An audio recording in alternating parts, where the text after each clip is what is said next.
सबसे जरूरी जिस चीज को मेरिट कहा जाता है उसका निर्णय कौन लेता है। मैं आपको छोटी सी कहानी बताता हूँ। बड़ा सुंदर एक्सपेरिमेंट हुआ अमेरिका में। जैसे हमारी आईआईटीज होती हैं, उनका जो टॉप एग्जाम होता है उसको एसएटी कहते हैं। और जब एसएटी पहले लागू हुआ तो एक अजीब सी चीज आई कि जो अमेरिका में गोरे थे वो सब टॉप कर रहे थे और जो काले चमड़ी वाले थे वो इतना अच्छा नहीं कर रहे थे, और वो जो स्पेनिश बोलते हैं वो भी इतना अच्छा नहीं कर रहे थे।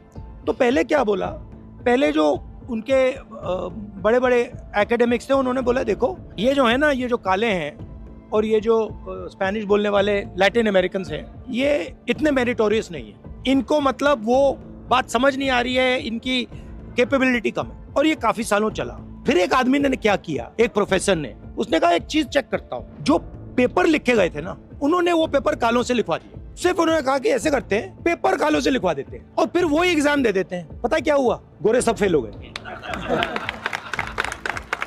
मतलब जो सिस्टम को कंट्रोल कर रहा है वो ही मेरिट डिसाइड कर रहा है। अब मान लो आप किसान के बेटे हो और मैं मतलब किसी बड़े ब्यूरोक्रेट का बेटा हूं। अगर आप एग्जाम लिखोगे मैं फेल होऊंगा ही होऊंगा, और अगर मैं एग्जाम लिखूंगा तो आप फेल होगे ही होगे।